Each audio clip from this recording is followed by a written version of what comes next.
Welcome to the Style and Grace podcast, maintaining mental health and tackling real life issues, honesty and compassion. Where style meets substance and grace meets real life experiences. Hey, y'all. Hey, and welcome back to another episode of the Style and Grace podcast. I'm your host, Whitney Victoria, and I'm so glad that y'all are rocking with your girl. Happy April. I hope that April has been a beautiful start so far. And so today we are going to talk about something that some people avoid, and that is pitching yourself. Not your business, not your idea, but actually pitching yourself. Because the truth is, nobody knows your value until you open your mouth and say something. And also, sometimes no one knows what you bring to the table until you show them. And honestly, in this day and time, we have to create the table. Okay. So today I am sharing a story about how I pitched myself. I stepped out of my comfort zone and what came from it. And let me tell you, you don't know what's possible until you try. As I mentioned in a few episodes ago, I was a part of an accountability group called TMCBA, aka the Marc Coley Business Academy. And one thing Mark would have us do is pitch ourselves. Y'all, it was so uncomfortable. Like, even though I got on the call with I think we had about 20 to 30 entrepreneurs and young professionals on the call. And even though we would see each other weekly, y'all, I would be so nervous to pitch myself. And I'm like, oh my gosh, what if I mess up? And I'm like, what do you mean I only have 30 seconds, or 30 to 60 seconds to explain like who I am and what I do? And Mark would just tell us like, listen, you have to pitch yourself and you have to be ready, because you just never know when you may have that one angel investor or that one person that will say yes. And you never know which one yes is going to change your life. And that stayed with me. And so fast forward to recently, maybe a few weeks ago, I had an idea. I wanted to connect with the business owner. So I said to myself, you know what? I'm not going to overthink, because for those you know me in real life, for real, y'all know I overthink a lot and it is horrible. And I'm working on that, right? So even in my overthinking, I said, you know what? I am going to pitch myself. So I reached out to the business and I ended up speaking with the owner's assistant. And, we met in person and I told her what I wanted to do. And she was like, you know what? This is a really good idea. Like, this is really, really good. And she was like, well, I can't help you, but let me put you into the direction of the owner. And that right there, baby, that was enough right there. Okay. That was my open door. It was how I presented myself. And it was that me talking to her, telling her what I wanted, and me just knowing what I wanted to do and knowing what I wanted to present, that opened the door. So she reached out to me later on that day and she was like, you know what? Yes, the owner would like to meet with you. Can we meet that following week? So I was like, you know what? Let's do it. The following week comes, y'all. I go in the room. I thought I was going to be nervous, honey, but I walked in the room like I belong, because I do. Okay. So I go in the meeting and I'm ready and I'm talking. I'm sharing what I do. I'm sharing how I build relationships, how I create opportunities, and how I bring value.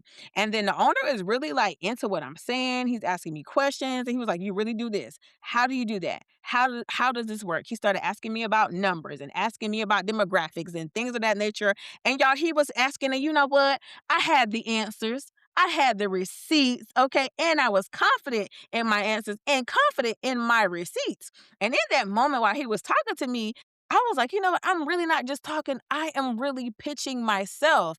And when I left the meeting, I sat back and was like, wow, like I really did that. I really walked in there, stood on what I know, and presented myself with confidence. So here's what I want you to take from this. Opportunities are not always given. Sometimes you have to create them. A lot of people sit back and wait to be chosen, wait to be noticed, wait to be called. And baby, sometimes the call is not going to come because you're supposed to make the first move. And I know people love to ask, what do you bring to the table? Honey, in this time and day, you have to create the table. Like I mentioned before, you do not need to wait for permission to show your value. If you're thinking about pitching yourself, here is what I want you to remember.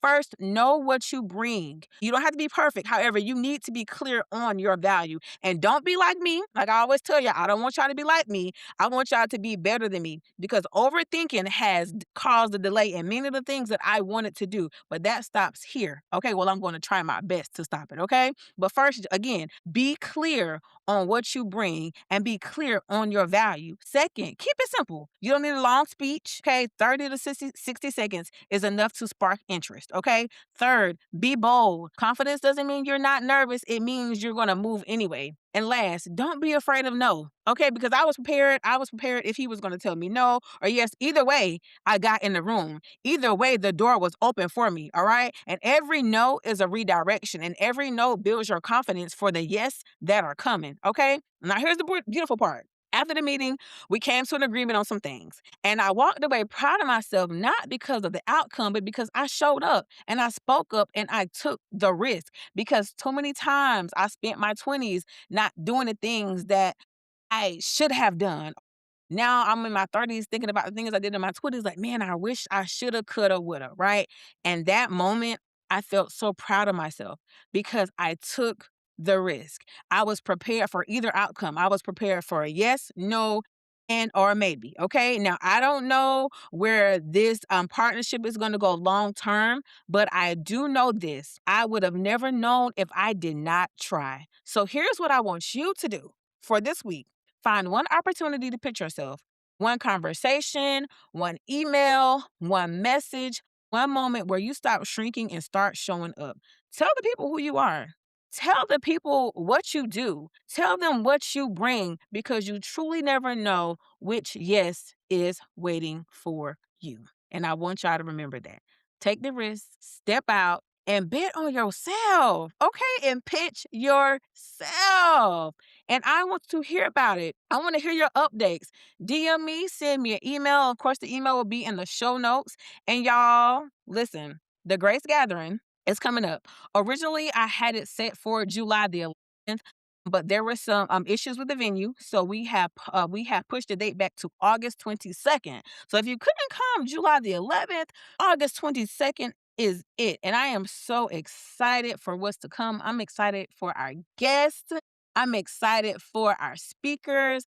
I am just excited for you all to connect and network because we had such a great time at the Grace Gathering and the Grace Gathering in January. And baby, the Grace Gathering 2.0 is going to be one to remember. But again, I'll have all of that in the show notes. But if you have any questions or any concerns or anything, or if you want me to talk about a topic on the Style and Grace podcast, email me, DM me, y'all. Y'all be checking emails. I check the DMs. So let me know. And again, I appreciate you guys. And don't forget to pitch yourself. Like I'm ready to hear the good news that came from it. So here is where style meets substance and grace meets real life experiences. I love y'all in real life. Bye.